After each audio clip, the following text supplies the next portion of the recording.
Welcome, viewers, to part one of our screencast on long-term care issues and Medicaid. My name is Richard Land. I'm an attorney and a member of the Danbury, Connecticut law firm known as Chipman Mizuko. When we talk about planning for long-term care, we're anticipating that you may become too frail to completely take care of yourself, that you'll be incapacitated, and that you'll need help. Where can you get the help, and how can you pay for it? I won't be talking about the need for medical attention or help you need for medical emergencies or temporary conditions or illnesses. No, I'll be talking about help you may need over an extended period for management of the situation while you're challenged by a chronic condition which limits your ability to function. It could be the result of many things, from loss of mental capacity resulting from dementia or a stroke, to loss of physical capacity resulting from injuries from a fall or a stroke, or even severe arthritis or similar conditions. We will not be talking much about young people, and by young people I mean under age 65, who need that kind of help.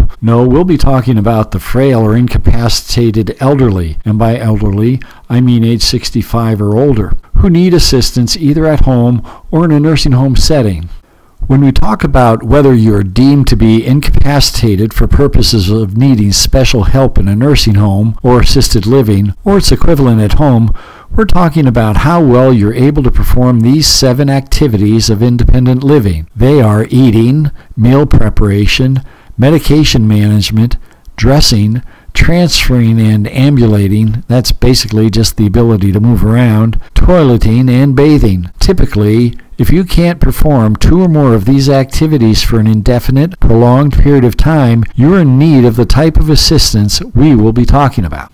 And the type of assistance we're talking about can be provided in a number of settings, not just a nursing home, but also at home, or in a community through adult daycare, or in an assisted living facility. There is a range of environments as we get along in years and need help. This presentation, however, will focus on the services that a nursing home or a skilled nursing facility provides, or ways to get the equivalent at home. So our focus right now is care at home or in a nursing home for the frail or incapacitated elderly, that's a person age 65 or older, with a particular focus on the services provided through Medicaid or Title 19 programs. But we'll also be talking about other programs and long-term care insurance as a way to pay for the services. The costs of such services are very significant, and they're not going down. As we prepare this presentation in January 2014, the average monthly cost of nursing home care in Connecticut is almost $12,000 per month.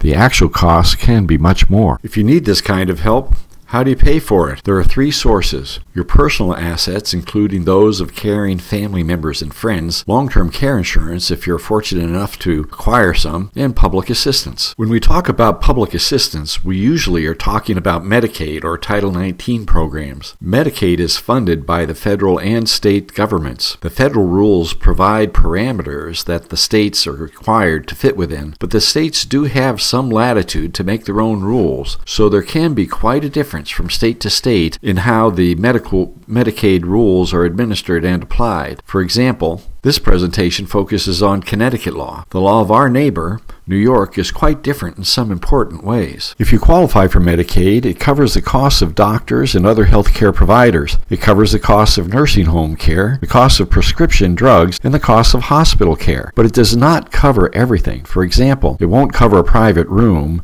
and it won't cover podiatry and most dental care, and it won't cover over-the-counter drugs. Keep in mind that Medicaid is a welfare program. That means that you can't qualify unless you're considered poor enough.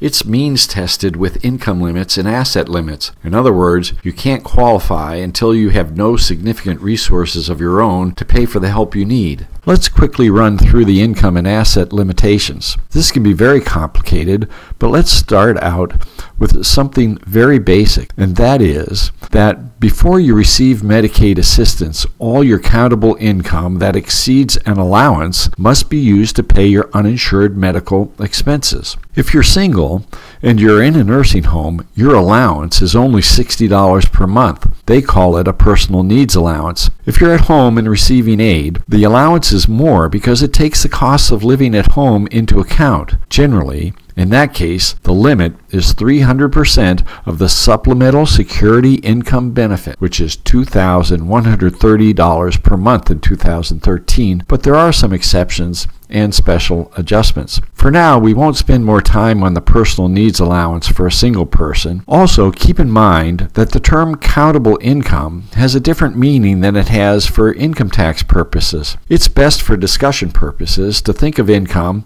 as all cash and property you receive directly or indirectly. It's not only all the obvious things like wages, interest and dividends, annuities, unemployment insurance, and Social Security, but also it includes awards and prizes and what you receive as an inheritance and gifts. If someone owes you money and is paying the obligation off, that's considered income, whether or not any of it is taxable. Or if you borrow money, the amount you borrow when you receive it will be considered income. There are some exceptions. For example, if your landlord returns your security deposit, that would be excluded. And certain proceeds from a reverse mortgage or home equity loan will be excluded from income if handled properly. So the meaning of countable income is very broad. To review, keep in mind that countable income, which exceeds an allowance, must be used to pay medical expenses. Now let's talk about how the allowance works for a married couple. We use a lot of defined terms when we talk about this. When we refer to the institutionalized spouse, or the IS, that means the spouse who's in the nursing home. And the term community spouse means the spouse who is not in the nursing home. Instead, the community spouse is living in his or her normal home setting in the community. Here's the question. How much of the institutionalized spouse's income must be used to pay for his medical expenses? And how much can be diverted from him to be used by the community spouse for her regular needs? In other words, what kind of allowance is the community spouse allowed to have from the institutionalized spouse's income? That's called the community spouse allowance, or the CSA. It's determined by comparing the community spouse's monthly income, that's the actual monthly income that she gets, with her minimum monthly needs. If the minimum monthly needs of the community spouse is $2,000 and the community spouse's income, actual income, is more than $2,000, then there will be no community spouse allowance. In that case, none of the institutionalized spouse's income can be paid to the community spouse as an allowance. If the minimum monthly needs of the community spouse is $2,000 and her income is only $1,200, then up to $800 can be diverted from the institutionalized spouse's income to the community spouse. That's the community spouse allowance. For the purpose of computing the community spouse amount, all community spouses are deemed to have a minimum need of almost $2,000 per month. Actually, the number is $1,938.75 in 2013. So, a community spouse's minimum need is deemed to be $1,938.75, which is intended to cover basic shelter that costs $581.63 a month. The question is whether, in your specific case, your specific needs exceed $1,938.75 a month, and if they do, your specific minimum monthly needs allowance can be increased to as much as $2,898. Once again, that's in 2013. Let's assume that you're the community spouse, and you go through the calculations and you see that your monthly needs exceed $3,000. Well, then you're stuck with the maximum CSA, which is $2,898. So the minimum monthly needs allowance that applies to you would be only $2,898. How much can you receive from the income of your institutionalized spouse? We don't really know yet because we need to know your income. If you, as the community spouse, have monthly income of only $1,000, You could receive from the income of your institutionalized spouse up to $1,898 per month as your community spouse allowance. If your income were $3,000 per month, you have enough income of your own to cover your needs, and you would not receive a community spouse allowance. What follows is a step-by-step description of how to compute the community spouse allowance. It's a bit complicated, the type of thing that might make your eyes glaze over after 15 seconds. If you would prefer to skip the step-by-step calculation, go to part 2 of this presentation now.